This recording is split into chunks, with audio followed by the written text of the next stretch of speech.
자, 2월 16일 수요일 누가복음 12장 49절에서 59절 말씀이죠. 오늘 제목은 성령의 사랑과 세상의 영의 전쟁이라는 제목입니다. 누가복음 12장 49절 읽겠습니다. 나는 세상에다가 불을 지르러 왔다.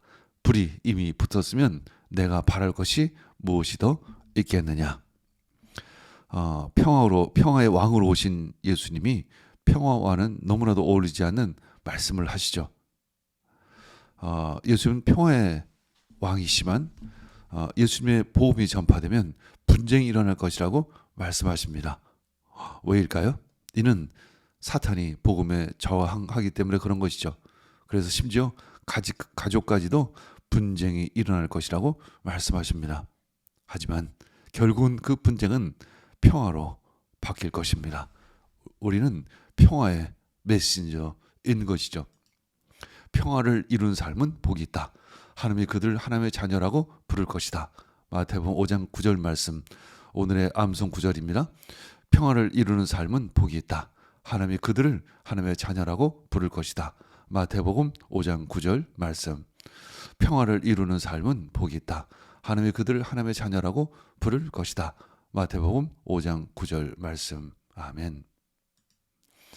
자, 2월 16일 수요일 지구촌 메시지는 누가복음 12장 49절에서 59절 말씀 우리 함께 읽겠습니다. 49에서 50절은 예수님 성령과 불을 주러 오셨다.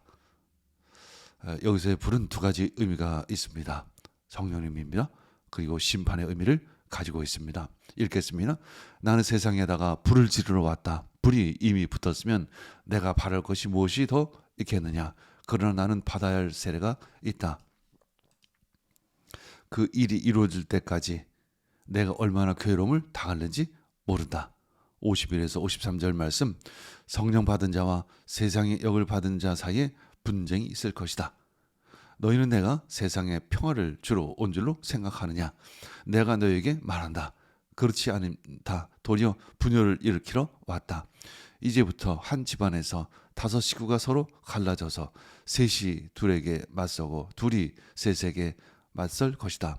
아버지가 아들에게 맞서고 아들이 아버지에게 맞서고 어머니가 딸에게 맞서고 딸이 어머니에게 맞서고 시어머니가 며느리에게 맞서고 며느리가 시어머니에게 맞서서 서로 갈라질 것이다.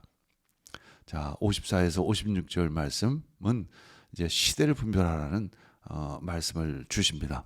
읽겠습니다.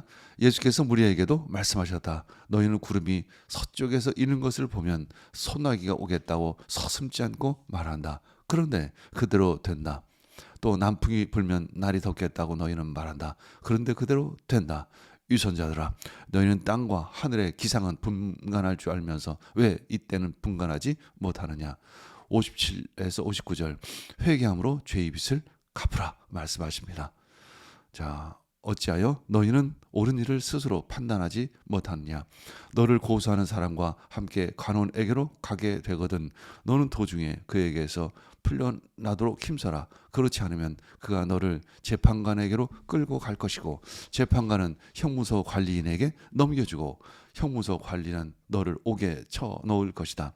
내가 너에게 말한다. 너희가 그 마지막 한 분까지 다 갚기 전에는 절대로 거기에서 나오지 못할 것이다. 아멘. 자, 성령의 사랑과 세상의 영간의 전쟁이라는 제목입니다. 이제 성령을 받은 사람과 세상의 영을 받은 사람 간의 싸움이, 다툼이, 분열이 있을 것이라고 말씀하시죠. 자, 예수님은 세상에 평화를 주러 오신 것이 아니라 도리어 분쟁하려고 오셨다고 하십니다. 왜 분쟁이 일어날까? 예수님은 참 평화를 이루기 위해 분쟁을 주셨습니다. 예수님은 한 집에서 아버지와 아들, 어머니와 딸, 시어머니와 며느리 사이에 분쟁이 있을 것이라고 하십니다. 아니, 어떻게 분열이 일어날 수 있을까? 복음이 전해지면 믿는 자와 그렇지 않은 자 사이에 가족 간에도 분쟁이 일어날 것이라고 예견하시죠. 우리나라에도 복음 전파 초기에 유교 신앙의 우상 숭배와 기독교 신앙 사이에 다툼이 있었습니다. 지금은 성령의 사랑과 세상의 영을 받은 사람 사이에 보이지 않는 영적 전쟁이 치열합니다. 그래서 안티 기독교가 그렇게 급증하고 있는 것이죠.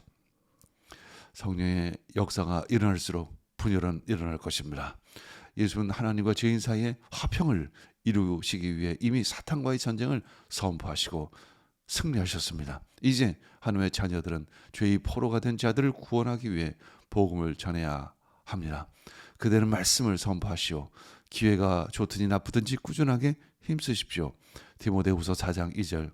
우리에게는 세상에 진정한 평화를 이루기 위해 평화의 복음을 전하는 사명이 있습니다. 아멘. 평화를 이루는 사람은 복이 있다. 하나님이 그들을 자기의 자녀라고 부르실 것이다. 아멘. 마태복음 5장 9절 말씀입니다.